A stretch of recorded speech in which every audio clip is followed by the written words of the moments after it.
Hi, everyone. Good morning. That was some fun act. I wanted to do something fun, but I don't think I need it anymore. But let's get some energy flowing in the room. At the count of 3, I want you all to stand up, raise your hands, and clap to match the energy you bring to the work every day. Here we go.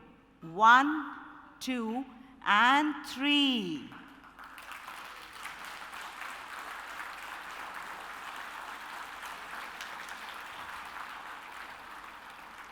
Take a seat. Thank you. That was awesome, fantastic. And that's a big round of applause, ladies and gentlemen, for all of us, actually for all of you, for showing up, for making time away from your personal life, professional life, investing in your learning. I'm super delighted that we are all here to exchange ideas, learn from each other. We don't have to make the mistakes to learn from them, learn from ours. I'm going to come from a place of extreme humility on this stage today. I will give you a front seat view into how we went about rewiring ourselves with advent of AI. So how can we talk of AI and not talk of LLMs, right? I was in various sessions yesterday, and the word came up some 20 times, and then I stopped registering it. I'm going to quote something which I read somewhere. It stayed with me for its sharpness. It's brutal. The quote was, LLM is like a powerful car engine. Absolutely necessary. You need it. But you know what? It's useless if there is no car built around it. Customers do not desire a powerful car engine alone. What they desire for is a car with a powerful car engine. Even in the most automated self-driven cars, you will not see people sitting on top of the engine. They sit in the car. Trust me, I'm going somewhere with this. Stay with me. The point I'm making is for any AI system, tool, product, any implementation, to get pervasive and to deliver on its intended value, there are 3 aspects which are super essential. Number 1, product design. It has to solve for something. And if not solving for, it has to fulfill a customer's desire. And if not that, some bright mind has to just get up and seize an opportunity in the market with that product design. But it has to be there. The second one is business value.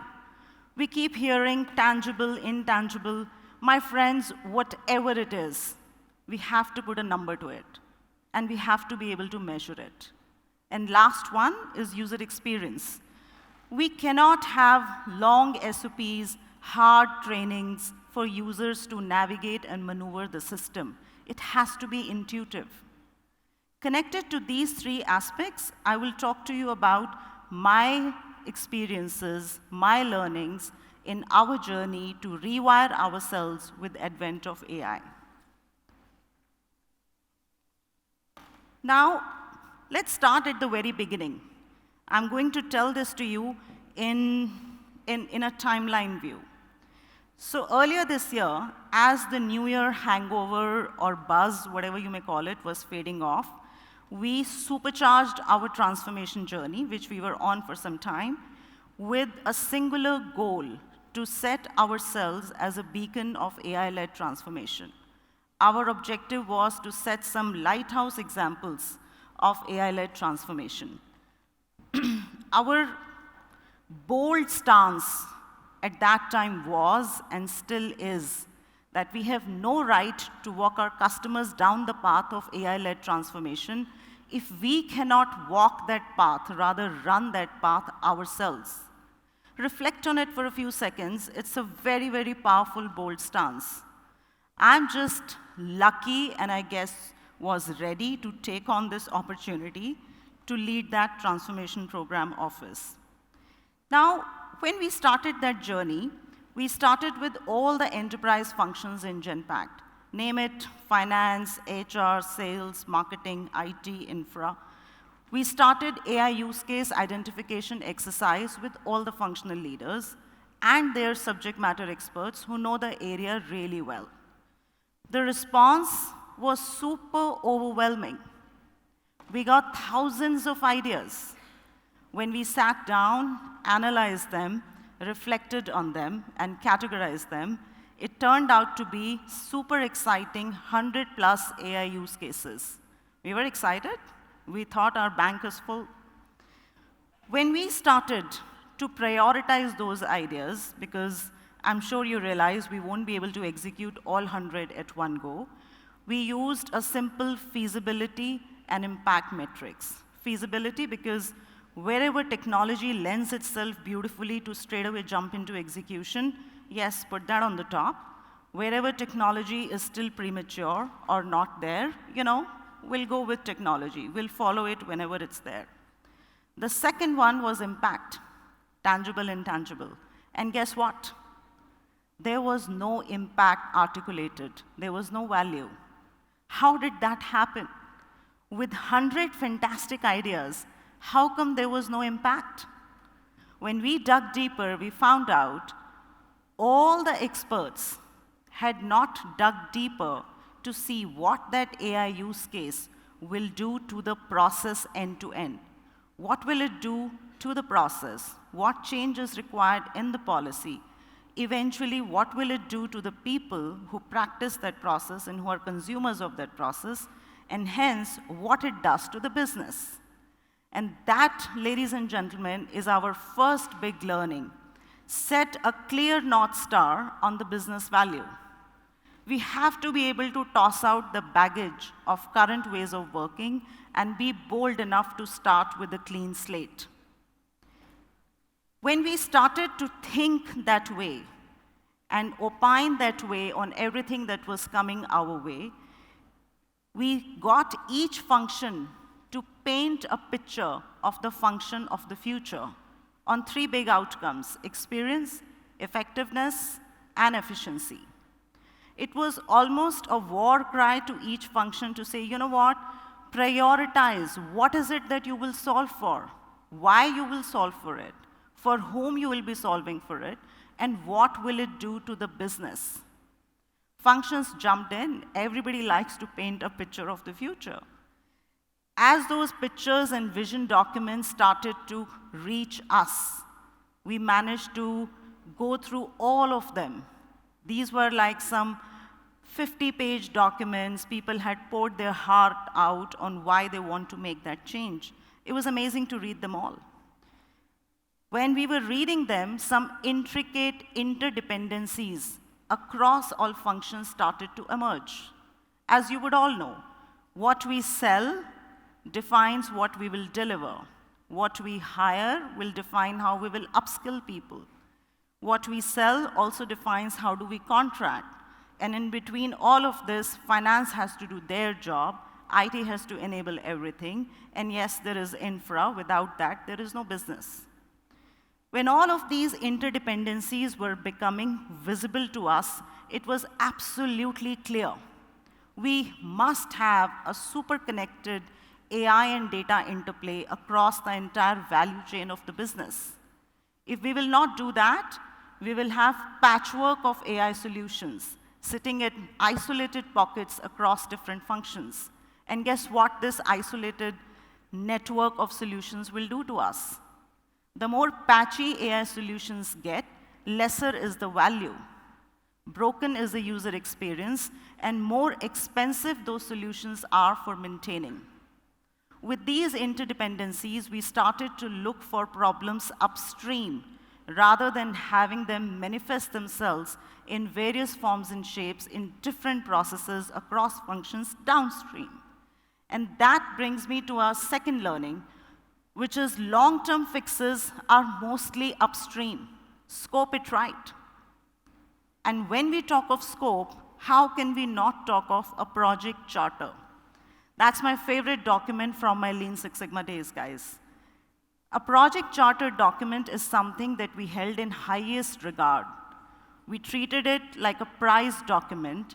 Every function was now thinking of the AI use case as a full-blown project.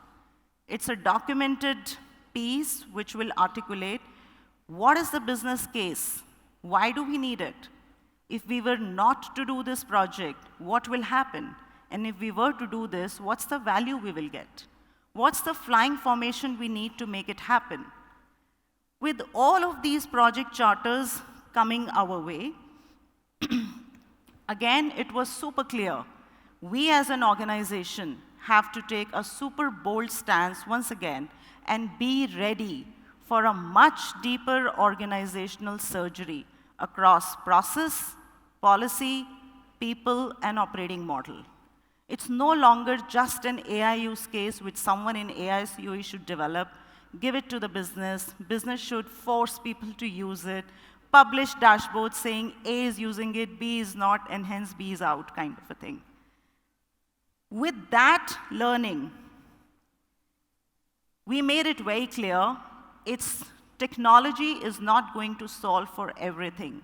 Each AI solution has to sit in the right ecosystem of process, policy, governance, and operating model.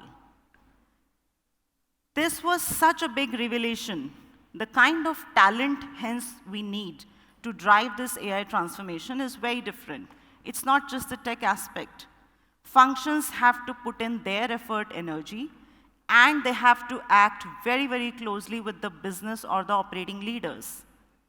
Transformation team then became a conduit between the functions and the delivery teams to ensure everybody is on the same page and that AI use case is turned into a full-blown enterprise project which everybody believes in, and it is not something we do to the business, rather business is doing it to themselves. That brings me to my next learning, which is all about get close to the business to unlock value. And this is, again, a very, very powerful thing because when you get close to the business, you start to unravel the problem in a completely different way. You start to see value in a completely different way. You are no longer solving for a global process owner in a function. You're not solving for that person's frustration with how slow the work is or how broken the process is or how bad the data is. You start to think very differently that, you know what, if we were to do this, this is what it will do to the business. This entire mindset shift of people acknowledging and recognizing that it is no longer an AI solution in isolation. It is an interplay of process, policy, governance, operating model, and our teams have to become AI fluent to be able to use the tools. This was very, very, very hard. We had to be very persistent. We had to be very thick-skinned. We had to keep asking people the same question over and over again, like a broken record. But you know what? The impact was great. That brings me to my last learning for the day. Put in the effort. Ultimately, be pushy for the quantum of change you want to see in the system. And I will say this again with a lot of humility, but with bravery. Eventually, ends will justify the means. It is important we take that bold stance. It is important we ask all the right questions. It is important before we start executing, we reflect for a moment, what will it do to the business? And then have the right stakeholders jump in with all of their skills and their influence to make it pervasive in the system. Again, I don't want all of you to think, you know what, they made a lot of mistakes, hence they have a lot of learnings. I also want to talk to you about our progress trajectory. With all of this, guess where we have landed for this year? We are 20% over the value target that we set for ourselves. We were fast to respond to the mistakes. We were fast to respond to the learning. We were fast to kind of make it top-down at the same time bottoms up. The second big thing, we have 6 AI implementations done in the organization in this year, out of which 4 are for all 120K employees in Genpact. And that's a very, very powerful thing to do. When you put AI in hands of all employees, that's when the real magic starts to happen. When people use the tools, they think very differently on what more they can innovate in the process that they do day in and day out. And last one, all the naysayers, people who were sitting on the fence, oh, this is an AI-led transformation program. You should build tools and deploy them. You should drive adoption. Why are you asking us to change our policy? Why are you asking us for a shift in governance? Why should I relook at my operating model? All of those people are now showing up, leaning on us for coaching and guidance. I would call that as a very big win in terms of changing the culture of the organization. Let me now take a moment to share 3 examples of projects. And now that you have heard the learnings, I'm sure you will be able to put the projects in context of the learning. The first one I'll talk about is the service desk automation we took up in IT. When we started, somehow the main focus was how do we solve the tickets faster? How do we solve them first time right? But you know what? With all the upstream thinking, the focus shifted. How do we reduce the number of tickets? Can we have a solution which will detect a problem before the user even gets to know about it? Can we ensure auto-healing of the problems? Even if auto-healing is not possible, can we empower the user for self-healing of the problem?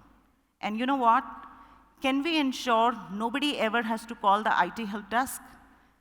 We set up a chatbot plus an action bot. So if auto-healing isn't happening, self-healing isn't happening, then people will come to that bot will log a ticket on their behalf, and in most cases, that bot will also solve that ticket with hyper-automation.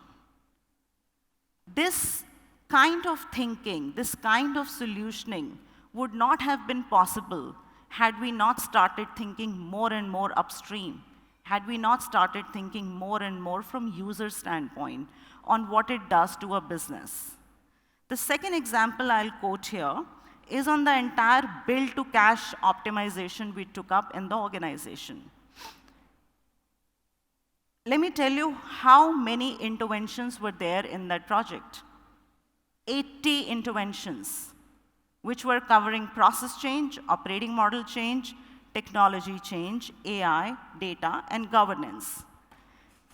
With this entire project, we are looking at almost 100 million cash flow improvement. We would never hit this kind of an impact with just 2 GenAI use cases in a cash application process, which is a small step in the entire bill-to-cash value chain. See the power of building an interconnected ecosystem of the process, and see what it will do to the users of that process and the consumers of that process. Better process, better policy, better governance, all insights at your fingertips with some dashboards. You can chat with data as well. Yes, that's the third project I will talk to you about. We develop data products for each function, be it HR, be it finance, be it sales, be it infra. And these data products are sitting on top of our data lake. What these data products have is a very unique feature of a conversational layer on top. So instead of me having to go to a Power BI, which is amazing, by the way, of attrition dashboard, I can just log into that chat interface and ask, what is the attrition looking like for last month? How many people of the following skill set have left? Or other questions like that. And it will answer those questions to me in simple English. This is powerful. This is amazing. And guess how we started this entire project? The core premise was how do we reduce the number of dashboards in the company? It was all about, oh, we have 1,000 reports, how can we make it 500? Had we stuck to that, we would have never landed here. So what changed? What changed here was our partnership with the business.